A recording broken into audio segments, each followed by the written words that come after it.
S'ils l'ont fait, pourquoi pas vous?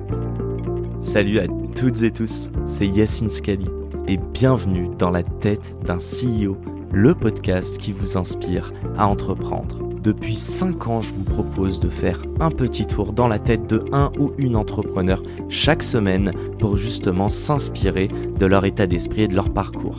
Mon objectif, il est hyper simple, c'est voir un maximum de personnes se lancer, entreprendre et miser sur elles. On sort une interview tous les lundis, donc n'hésitez pas à vous abonner dès maintenant. Et pour nous soutenir, ça vous prend 30 petites secondes. Je vous demande de nous laisser une note et un commentaire sur les plateformes d'écoute de votre choix. Encore une fois, un grand merci de nous écouter et n'oubliez pas, s'ils l'ont fait, pourquoi pas vous? Bonne écoute à toutes et tous. C'était quoi à l'époque les burgers? C'était il y a longtemps, donc il faut... Nous, on a ouvert en même temps que Big Fernand, Blaine, Camion qui fume. Okay. On est de cette vague-là. Donc, avant nous, l'histoire du burger premium, ça n'existait pas. T'avais McDo, t'avais les brasseries qui faisaient des burgers à 15-20 balles, pain à riz, viande surgelée, frites surgelées.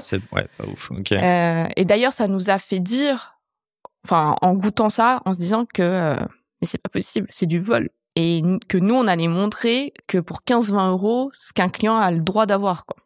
Gros burger massif. Ouais. Putain, tu l'expliques comment en 2011-2012, cette vague de tous ces burgers qui ont pop-up? C'est incroyable. Et j'ai du mal à l'expliquer, mais en tout cas, ça nous a complètement porté. En fait, monter un business en ayant le vent dans le dos, c'est quand même agréable.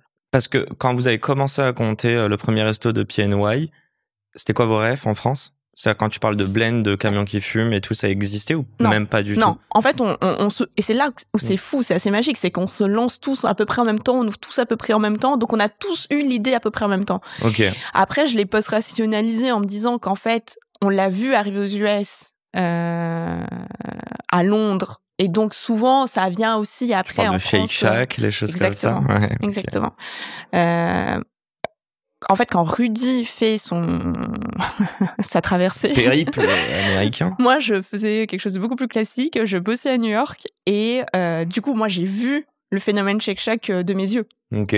Qui commençait à ce moment-là. T'aurais pu me dire que j'avais full baume à lèvres, que j'avais des lèvres pulpeuses à la caméra. Bon, bref. Ok. Et attends, bah ouais, petit update. Donc 200 personnes, 14 restos. Je suis curieux de savoir, un resto, ça vend combien de burgers par jour? En moyenne, lycée, 200 burgers par jour. 200 burgers à, c'est quoi le panier moyen? C'est 20 €? On est à, ouais, voilà. Donc ça te fait du 4 000 € par jour? Voilà. Ok. Fois 14 restos. Voilà. 4 x 4, 16, 4 x 1, 4, ça fait du 56 000 € par jour ou plus? Non. Voilà. En tout cas, si c'est le CA annuel que tu cherches, on est à 18 millions de CA. Ok, 18 millions de CA. Est-ce que tu peux me dire... Et putain, je vais être relou.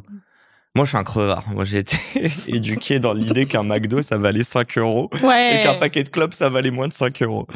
Bref, passons. Boomer. Oh, non, mais le gars, tu vois, j'ai commencé à avoir du pouvoir d'achat. Tous les frais ont augmenté. J'ai pas compris ce qui m'est arrivé. C'est pas cher, franchement, 20 balles pour un burger. Oui. Franchement. Je pense que oui.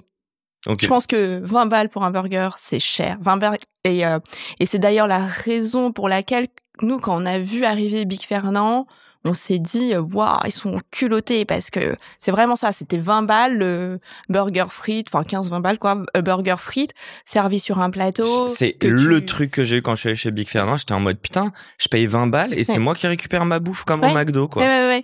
Et en fait, bon, il s'avère que ça a marché, et donc, bravo à eux. Mais nous, quand on voit arriver ça, on s'est dit, mais ils sont fous, les gars, mais ils vont jamais réussir à faire payer 20 balles, un Français pour manger comme ça, c'est pas possible. Et en fait, nous, on a fait autre chose. On s'est dit, on va ouvrir un restaurant complètement classique.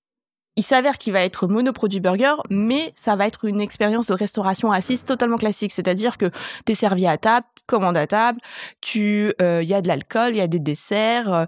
Le soir, on tamise les lumières, on met des bougies sur les tables. Ouais, un resto. Enfin, un vrai resto. Notre deuxième meilleur jour de l'année, c'est la Saint-Valentin.